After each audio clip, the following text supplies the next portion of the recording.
Greetings and salutations. Welcome to Street Smart Swing. My name is Jamin Jackson, and I am super excited to be taking a look at a long Jack and Jill this wonderful Saturday afternoon here for me in Tulsa, Oklahoma.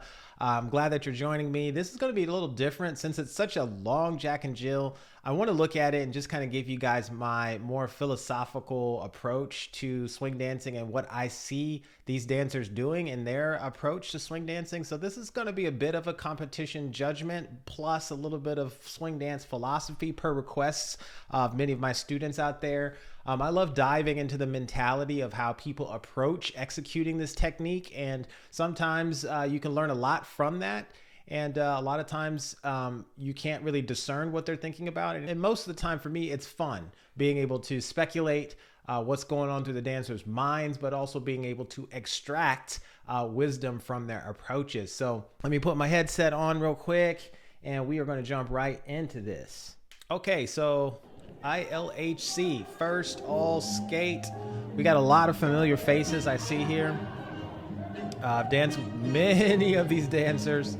I've seen many of these dancers for years. And it's really quite interesting. Many of them have evolved dramatically over the years in terms of style and dance personality.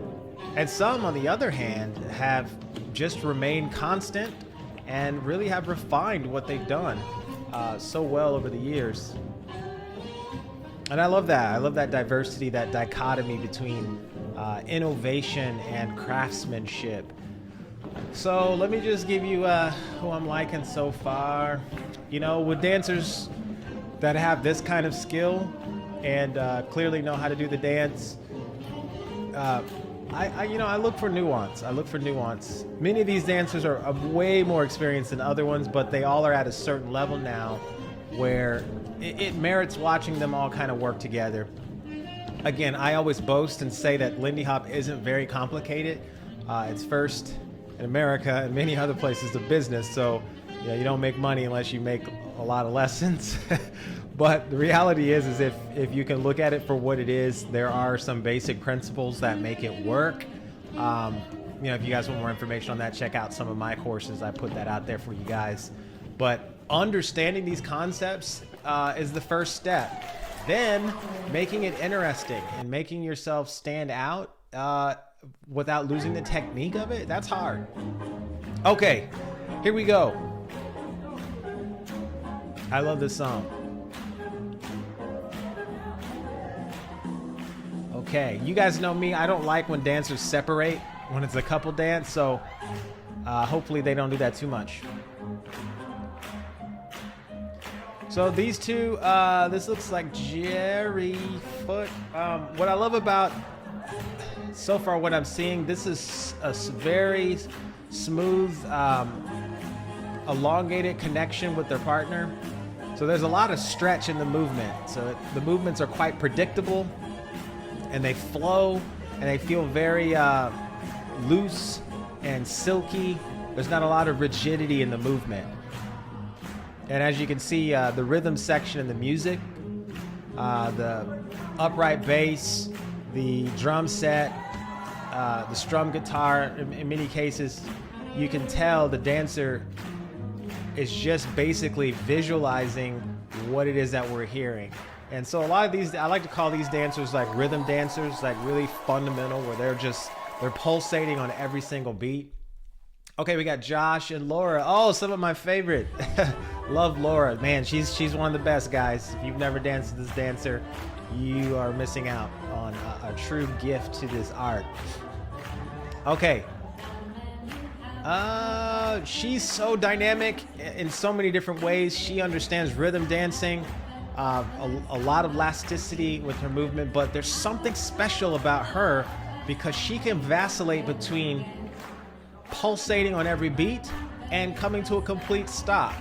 Now, I think for me, her style looks best when she's flowing and moving as opposed to stopping a lot, but it doesn't really mean that she can't actually do both. And she's one of those few dancers, as you can see, who can syncopate her movements and still remain connected to her partner.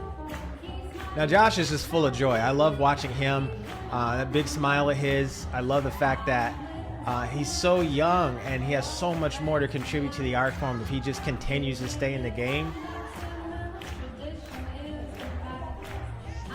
And I like his upright posture. When he dances, there's a upright positioning to his shoulders and hips. And I think that's different. There's kind of always been like this hunched over look with a lot of dancers. So that's kind of nice to see that different. So let's see. I know Lisa. This gentleman is new for me. I think I've seen him in a couple of competitions. So let's see how they mesh together. Okay, I can tell already she's a bit more refined in her movement. Kind of I don't want to compare it to ballet, but there's just an elegance to her movement and a diversity for like Balboa, things like that, and Lindy Hop. I like his energy. He's got a little bit more energy, so you can see there's a contrast in their styles initially. But what I like best is his creativity and his boldness. Just moving quickly, trying different things. Yeah, one of the things I don't like about this one is there's just a tidbit too much movement. Just a tad bit. That's the word I was looking for. I don't know if tid is a word, but there's just a little bit too much movement with the leader's upper body and limbs, and not giving the audience enough time to see the effect of the movements that he's initiating, because this ultimately is call and response, right? So leaders have a huge responsibility to set things up, and then allow the audience to breathe to see what's taking place after the setup. And some dancers, the younger ones, sometimes have a hard time with that, but when they pick up on that, oh man, they get so good. Okay, Carl and Naomi. Yeah, both of these dancers are special. Naomi, a lot like Laura in the sense that they both have an incredible control of the technique, and their ability to flow and move is just effortless. And so I think Naomi's movement for me is a little bit more reserved and more rhythmic with her feet. Not a whole lot of like flamboyant personality demonstrations, but it's more intimate, and I love that. Carl, on the other hand, I love his movements. He's able to flow with his partner, but I think his the way he connects with his partner is a bit more rigid. So the elasticity isn't as stretched out. It's a little bit tighter. So you get this feeling of an aggression in his movement, and I like that. I've always liked his type of dancing, where it's that middle ground. It's not quite like, I would say it's about 65% stretch as opposed to maybe Naomi's 90. So you can see that contrast. It's not too jarring enough where it looks like there's a problem, like there's a lag in their dancing, but you can definitely see that rigid chop with Carl's movement. Okay, Peter and Laura Evans. This is gonna be good. Peter has that groove in his movement, as you can watch. Another rhythm dancer, I would say. Emphasizing the ones, the threes, the fives, and the sevens in the music. But now you musicians, you know there's no such thing as those, nothing higher than 4, right? But as you can see, Peter's so phenomenal at waiting and allowing his partner to move without doing too much to interrupt that process. So I love watching him move with his partners. This is the very first time I think I've seen his partner move with him. But you can definitely tell when they move together, when he's leading, it always looks like they're moving 50-50. Like he's moving, his partner's moving, and you never feel like when you're watching them, he's upstaging his partner, because he's a big guy. He's like 6'3". You would never tell that by his movement. But just in a tremendous amount of control in his body and groove. Like, as you can see there's just like a natural groove.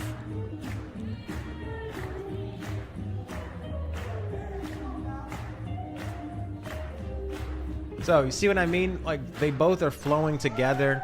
You don't see him moving too much, and you don't see his partners moving too little. I always feel like he's like the perfect balance of being a gentleman in his dancing with a dancer. You know, he's just available for his partner and setting things up in a way where it's not too much. Okay, these two dancers, let's see. I can't tell who the leader is.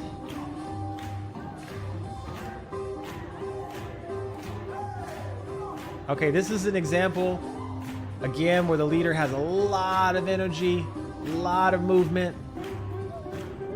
Now, in this case, the follower is chill. She's not letting his excitement, his abrupt changes in movements distract her from following through with the initial call of what he's asking.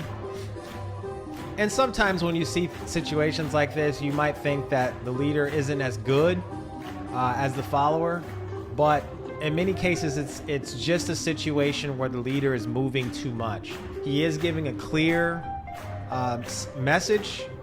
The follower knows exactly where to go. In this case, she knows exactly what to do. But sometimes it looks like, you know, the leader might be a little too aggressive in their movement and may not be moving with the partner. So that's what that one is. I didn't really like that one. I didn't like that one.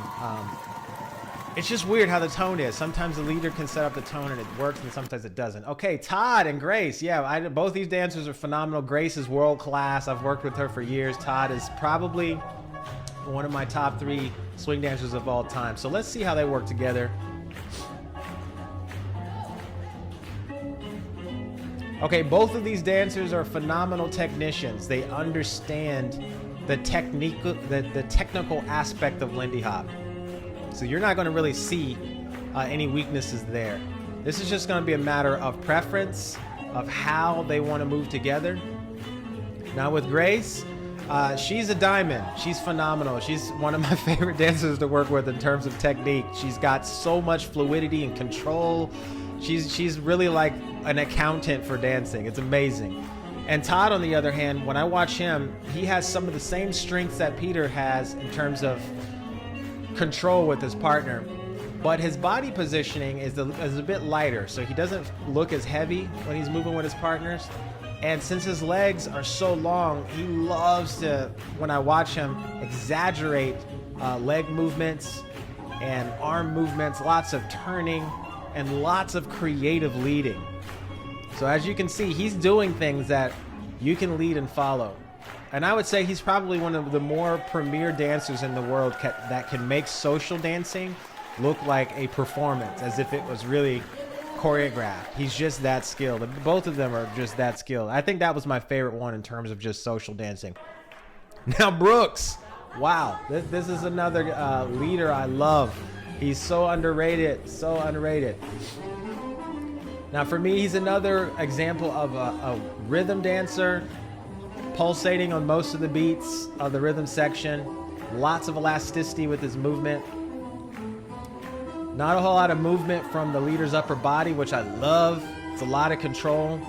So you can really appreciate the follower and the leader. What I love about Brooks is that he hits those even numbers, like the little You can see him doing that, speeding up the tempo enough where his partner ends up on one of those high notes. Instead of landing on a 1, 3, 5, or 7, she's hitting a 2, 4, 6, or 8, like anything that you would use to like fall off the log. That's some hard stuff to lead and follow, and you have to be really, really good to know how to manipulate the technique in that way. Most of the times I see leaders who move this way, they don't usually have this much elasticity with their movement. They tend to be a bit more tighter, and there's a lot more stopping and going with their movements. But Brooks, for whatever reason, has found a way to blend this idea of the smooth, polished rhythm dancing with this abrupt, syncopated emphasis. I love that. It's such a great, great mix. And so far, so far I would have to say my favorite two, man, this is pretty tough. Actually, it's not very tough. Not very tough.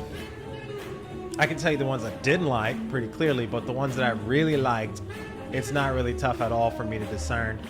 I'll have to say, from my technical standpoint, if I was valuing dancing 50-50, where the leader and the followers moving at the same time, I would say Peter and his partner were probably the best ones for that.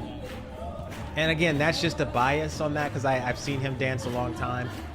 But I will say in this particular situation, I like the fact that Brooks and his partner did what Peter did with his partner, but he added a bit more diversity with the rhythms. There's just a little bit more syncopations. That just adds a little bit more for me. The other couple I liked, I believe it was, I couldn't get Peter's partner's name. I always forget sometimes the partners that I haven't seen that much, so forgive me on that. But the other couple I really liked was Grace and Todd. Now, I know I like them a lot. I'm biased towards them. But what I liked about theirs is they had a lot of creative moving and following, just basic swing. It wasn't as rhythmic in terms of them sharing energy together. It was a bit more independent when it came to its rhythmic nature. You know, they could just move their lower bodies, their feet, and things like that.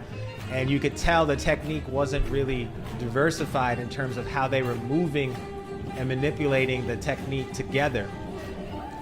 You know, Todd wasn't like adding all these quick stops and snaps with the movement of Grace's body, but he was doing a lot of smooth, fluid movements with Grace's body, and I think that's still pretty cool. So it really boils down to a preference.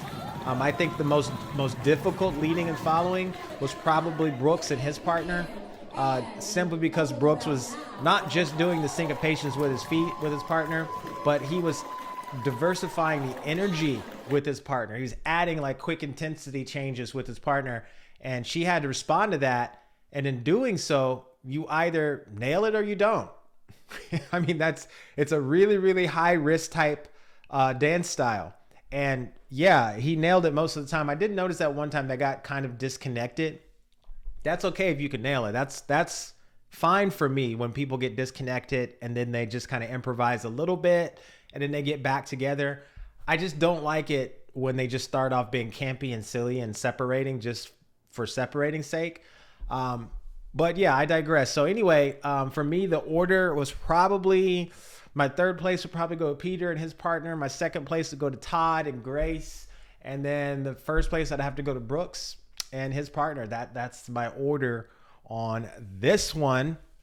So what do you guys think about that? Who'd you like the best? What do you look at when you judge swing dance competitions? It's really interesting. You have an idea of what you look at and what you like, but then you're human. There's like something deeper inside of us that kind of gravitates to some unanimous value that makes us go, yeah, or we cheer. And as a professional, I love to dive deeper into that to figure out what exactly is that makes us all like a certain thing in dance. But then at the same time, judges may not like that thing. Like we kind of suppress that thing. So I don't know if that is just, you know, stark contrast, like an abrupt change in movement that looks flashy. Is it the nature of surprise that we like? I don't know. I think it contributes to it. And I definitely can't just disassociate the value of my judgment from the things that happen naturally that we all tend to gravitate to. So it really is a complex thing when you're looking at beauty and dance and why we all kind of like certain things and why we don't like certain things. And then even in the more nuanced observations on how I was able to decide who was third, second, and first, that's a preference thing. That's kind of my own personal experience. And, you know, I realized leading and following at this level on a most basic scale where the leader and the follower are using the same type of elasticity, it doesn't really make it complicated to communicate the basic technique. That's too easy for these dancers. It's too easy. So for me, I tend to look at what these dancers can do with the technique to each other, not just with their independent movements and their feet. That's cool too. Now, if they can do syncopations independently of their follower or their leader and their follower moving together, just their footwork doing different things, and it's timed out perfectly in the music, that's high on my list too.